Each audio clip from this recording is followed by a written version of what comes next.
उनके धर्म ग्रंथ स्पष्ट इस बात को कह रहे हैं, इस धरती पर किसी काफिर को नहीं छोड़ेंगे। अकेला केवल दीपू नहीं है, अगला नंबर मेरा और आपका हो सकता है, क्योंकि धरती पर किसी काफिर को वो छोड़ने वाले नहीं है। जैसे जैसे उनकी तादाद बढ़ती चली जाएगी, वैसे वैसे आपके ऊपर खतरे का बिगुल बजना प्रारंभ हो जाएगा। यदि आपका परिवार स्ट्रांग है, मजबूत है, तो उन जल्लादी जिहादी भीड़ से आप टक्कर ले पाओगे, नहीं तो कोई मतलब नहीं है। आपके दरवाजों को तोड़ करके घुसेंगे और आपके सामने आपकी मां बहन बेटियों को उठा करके उनके साथ दुराचार किया जाएगा। आप कुछ भी नहीं कर पाओगे। आपकी कनपट्टी पर तमंचा लगाया जाएगा, आपसे सारी प्रॉपर्टी छीन ली जाएगी। आप लोग देख रहे हैं बांग्लादेश के अंदर क्या तांडव हो रहा है। स्थिति बड़ी भयावह है। टेलीविजन के द्वारा आप लोगों ने देखा होगा, सोशल मीडिया के द्वारा देखा होगा कि किस प्रकार से हिंदुत्व को टारगेट किया जा रहा है। वहां पर एक नौजवान नंगा करके उसको मारा गया और उसको पेड़ से लटका करके रस्सी से बांध करके और उस नौजवान पर मिट्टी का तेल छिड़क करके आग लगा दी जाती है। और वो जिहादी लोग नारे तकबीर अल्लाह अकबर का उद्घोष करते हैं।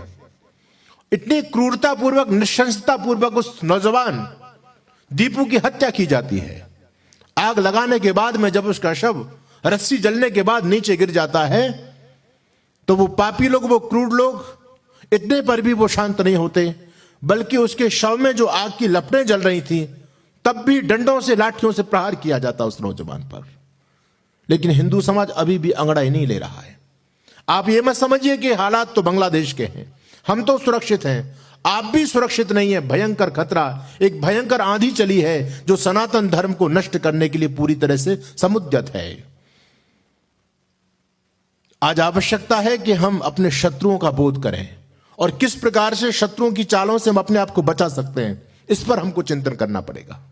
पहला शत्रु है इस्लाम, जो बहुत तेजी से देश में बढ़ रहा है, कैंसर की तरह बढ़ रहा है।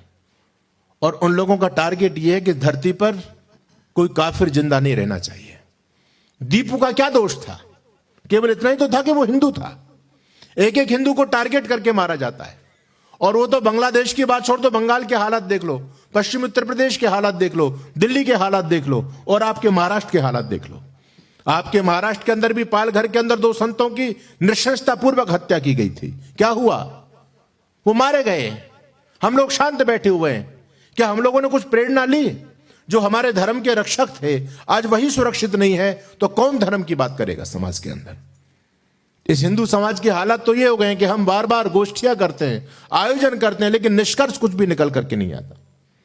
लगा है रोग जाति को बचाना किसके बस का है? हमें कहने की आदत है, तुम्हें सुनने का चस्का है। दूसरे विधर्मी लोग जो इस देश को नष्ट करना चाहते हैं, वो हमारी छाती पर दंदना रहे हैं। आज खुला तांडव कर रहे हैं, वो मानवता की हत्या की जा रही है। उसके बावजूद भी हिंदू समाज बिल्कुल शांत है, उसको कोई फर्क नहीं पड़ता। इसलिए आपको मिटाने के लिए बहुत सारी राष्ट्रद्रोही विधर्मी शक्तियों ने चारों तरफ से जाल बिछा दिया है। पहला शत्रु इस्लाम, जो अनेक प्रकार के जिहाद चला करके इस सनातन को नष्ट करने का भयानक षड्यंत्र कर रहा है। हजारों हमारी बेटियां हर साल लव जिहाद का शिकार बनकर विधर्मियों के घरों तक पहुंच रही हैं। लव जिहाद, लैंड जिहाद, एजुकेशन जिहाद, फूड जिहाद, तमाम प्रकार के जिहाद चला करके सनातन राष्ट्र को खत्म करने की भयानक योजना है। तबलीग जमात और बहुत सारे ऐसे उनके संगठन हैं। एक संगठन का टारगेट है कि 2029 तक भारत के 100 जिलों में 1 करोड़ मुसलमान नौजवानों को ट्रेंड करके हम उतारेंगे। लाखों मदरसे इस देश में काम कर रहे हैं। उन मदरसों में कोई साइंटिस्ट नहीं बनाए जा रहे। उन मदरसों के अंदर कोई फिजिक्स, मैथमेटिक्स, इंग्लिश नहीं पढ़ाई जाती, कंप्यूटर नहीं पढ़ाया जाता। उनमें केवल एक ही शिक्षा दी जाती है उन बच्चों के दिमाग में कि जब जंगे हालात बनेंगे देश के, तो आपको किस प्रकार से काफिरों को मारना है, काटना है, केवल यही विचार उन बच्चों के दिमाग में डाला जाता है। उनका कोई भी शिक्षण संस्थान हो, सारे शिक्षण संस्थानों में एक ही शिक्षा दी जाती है। आपने दिल्ली के अंदर देखा, विश्वविद्यालय के अंदर पढ़ाने वाले डॉक्टर लोग दिल्ली के अंदर चांदनी चौक पर बम फोड़ रहे थे। चाहे छोटा बालक हो, चाहे बड़ा व्यक्ति हो, चाहे अशिक्षित व्यक्ति हो, चाहे वो बहुत उच्च शिक्षा प्राप्त किया हुआ हो, सबकी मानसिकता एक है, विचारधारा सबकी एक है। बाहर से केवल लिबास बदले हुए लोगों के, लेकिन एक टारगेट को लेकर के लोग काम कर रहे हैं। उनके धर्म ग्रंथ स्पष्ट इस बात को कह रहे हैं, इस धरती पर किसी काफिर को नहीं छोड़ेंगे। अकेला केवल दीपू नहीं है, अगला नंबर मेरा और आपका हो सकता है, क्योंकि धरती पर किसी काफिर को वो छोड़ने वाले नहीं है। जैसे जैसे उनकी तादाद बढ़ती चली जाएगी, वैसे वैसे आपके ऊपर खतरे का बिगुल बजना प्रारंभ हो जाएगा। वो लोग तब तक ठीक हैं जब तक उनकी संख्या कम होती है, लेकिन जैसे जैसे संख्या बढ़ती है, अपने धर्म के अनुसार वो अपने काम करना प्रारंभ कर देते हैं समाज के अंदर। बहुत सारे रिपोर्टर, बहुत सारे न्यूज चैनल इस बात को कहते हैं कि 2050 तक इस भारत में हिंदू अल्पसंख्यक हो जाएगा और वो लोग बहुसंख्यक हो जाएंगे। जब वो लोग बहुसंख्यक होंगे तो क्या दृश्य होगा इस भारत का, आप सोच करके देखिए। क्या आपकी प्रॉपर्टी, आपकी संपत्ति, आपकी संतति सुरक्षित रह पाएगी? वीर सावरकर की पावन धरा है, वीर सावरकर को पढ़ के देखिए, आप मोपला को पढ़ के देखिए। क्या हुआ मालाबार के अंदर? जब उनकी तादाद बढ़ी तो कैसे कैसे हिंदुओं को रात रात में टारगेट करके हजारों हिंदुओं को मौत के घाट उतार दिया गया। और हमारी बहन बेटियों के साथ में क्या हुआ, यह भी वीर सावरकर स्पष्ट लिख देते हैं। वैसे जल्लाद लोग हैं जो शवों के साथ में भी दुराचार करते हैं। आप लोग बता रहे थे, इतिहास बता रहे थे कि वहां सिंध से आए हुए लोग हैं जिन्होंने आर्य समाज को बसाया। आपके पूर्वज, पूछना उनसे, अगर कोई पुराना पूर्वज जिंदा हो, क्या क्या उन पर बीती होगी। अपनी प्रॉपर्टी की बात छोड़ो, बहन बेटियों की इज्जत नहीं बचा पाए, सुरक्षा नहीं कर पाए। वही विचारधारा के लोग आज इस समाज में बढ़ते चले जा रहे हैं कि आपकी बेटी की, आपकी बहन की, आपकी मां की सुरक्षा है। सोच करके देखिए।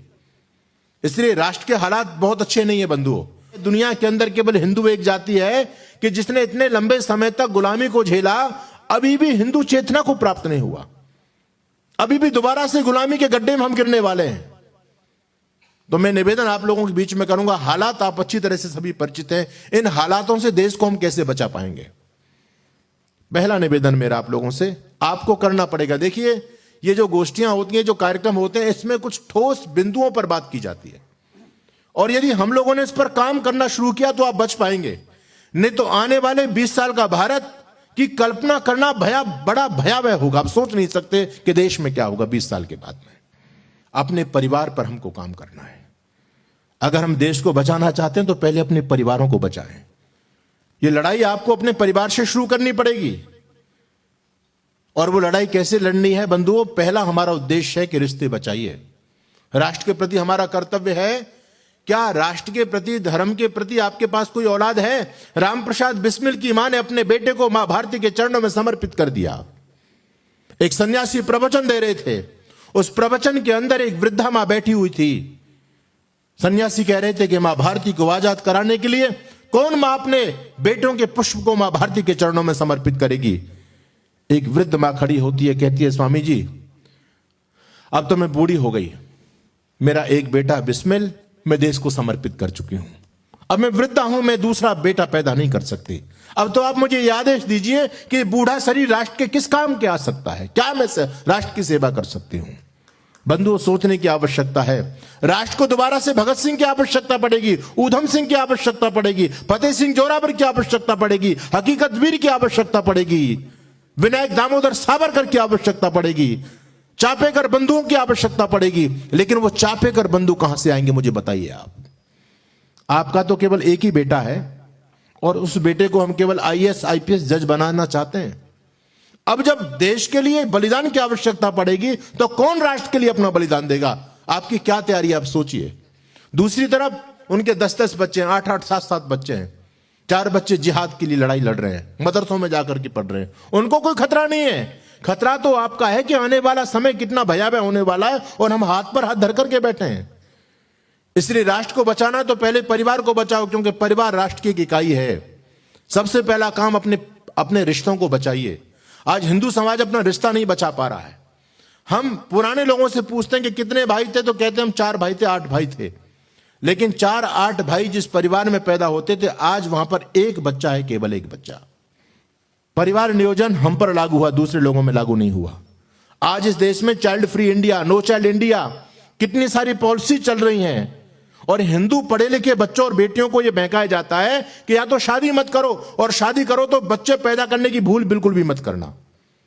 कुत्ता पालो, बिल्ली पालो, बंदर पालो, वो अच्छा, लेकिन बच्चा मत पालना, क्योंकि आपकी फ्रीडम सब खत्म हो जाएगा, आपका सौंदर्य खत्म हो जाएगा बच्चा पैदा करने में। इसलिए ये भूल मत करना। जब आपके पास में प्रॉपर्टी 50 गुना ज्यादा है और उस प्रॉपर्टी को संभालने वाला बालक नहीं है, तो बताओ वो प्रॉपर्टी किसकी होगी? जिसकी ज्यादा आबादी होगी उसका प्रॉपर्टी पर कब्जा होगा। आप कितनी भी प्रॉपर्टी कमा लीजिए, यदि आपकी आबादी नहीं रही तो सब कुछ जाने वाला है आपके हाथ से, बंधु कुछ भी नहीं कर पाओगे। और मैं कहता हूं दंगे के हालात में केवल आपका परिवार साथ आता है, कोई पुलिस भी साथ आने वाली नहीं है, कोई सरकार आपका साथ देने वाली नहीं है। यदि आपका परिवार स्ट्रांग है, मजबूत है, तो उन जल्लादी जिहादी भीड़ से आप टक्कर ले पाओगे, नहीं तो कोई मतलब नहीं है। आपके दरवाजों को तोड़ करके घुसेंगे और आपके सामने आपकी मां बहन बेटियों को उठा करके उनके साथ दुराचार किया जाएगा, आप कुछ भी नहीं कर पाओगे। आपकी कनपट्टी पर तमंचा लगाया जाएगा, आपसे सारी प्रॉपर्टी छीन ली जाएगी। हो नहीं रहा क्या इस देश के अंदर? पहले नहीं हुआ, इतिहास को भूल गए क्या आप लोग? कश्मीर फाइल को देख लीजिए, क्या क्या हुआ कश्मीर के अंदर रहने वाले हमारे भाइयों के साथ में। तो मैं निवेदन आप लोगों के बीच में कर रहा हूं, हिंदू समाज यदि बचना चाहता है तो अब परिवार पर ध्यान दे। आज से 25 साल पहले हमारी माताएं बैठी हैं, पुराने लोग बैठे हैं, क्या आपने किसी से सुना कि उस पर ऑपरेशन से बच्चा पैदा हुआ? 25 साल 30 साल पहले किसी महिला पर ऑपरेशन से बच्चे होते थे क्या? नहीं होते थे, नॉर्मली बालक हुआ करते थे। और दूसरे लोगों में आज भी नॉर्मल बच्चे पैदा होते हैं, लेकिन हिंदुओं में यह परंपरा क्यों चली? हमको पता नहीं चला कितना बड़ा गेम हमारे साथ में हो गया। डॉक्टर लोगों ने हमसे कह दिया कि ऑपरेशन से बालक कराओ, ऑपरेशन से बालक होगा तो एक ही बालक हो सकता है, डॉक्टर कह देता दूसरे की रिस्क मत लेना। आज भी वहां 8-8 7-7 बालक नॉर्मल प्रक्रिया से होते हैं, हमारे यहां सब ऑपरेशन से हो रहे हैं और एक बालक से ज्यादा नहीं हो रहा। तो बोलो राष्ट्र क्या सुरक्षित है? राष्ट्र के प्रति हमारा कर्तव्य है कि हम राष्ट्र को बचाएं, तो सबसे पहला कर्तव्य है कि हम अपने परिवार को बढ़ाएं। अगर हम घटते रहे इसी प्रकार से, योगी जी ने नारा दिया बटोगे तो कटोगे, लेकिन ऋषि दयानंद कहते हैं घटोगे तो भी कटोगे। अगर आपकी आबादी इसी प्रकार से घटती चली गई तो आप बचने वाले नहीं हो बंधुओं। इसलिए हमको बटना भी नहीं है और हमको घटना भी नहीं है, रिश्तों को बचाना है। एक बालक पैदा होने से सारे रिश्ते खत्म हो जाते हैं, चाचा का रिश्ता, ताऊ का रिश्ता, मामा का रिश्ता, बुआ का रिश्ता, मौसी का रिश्ता, सारे रिश्ते खत्म हो रहे हैं। हमारे राष्ट्र को क्या हम खाक बचाएंगे? इसलिए संकल्प लेना। मैं तो आजकल कहता हूं, प्रवचनों में जाकर के मंचों से बोलता हूं कि जब आप अपने बेटे की शादी करो तो अपनी बहू से, अपने ससुराल वालों से दहेज की डिमांड मत करना। दहेज चाहते हो तो केवल एक दहेज मांगना, केवल एक दहेज, और ये मांगना कि मेरी बेटी अब तू मेरे घर में जो बहू बन करके आएगी तो मैं तेरे से कोई दहेज नहीं चाहता, मैं केवल ये चाहता हूं कि मेरे परिवार में कम से कम 4 संतान मुझे चाहिए।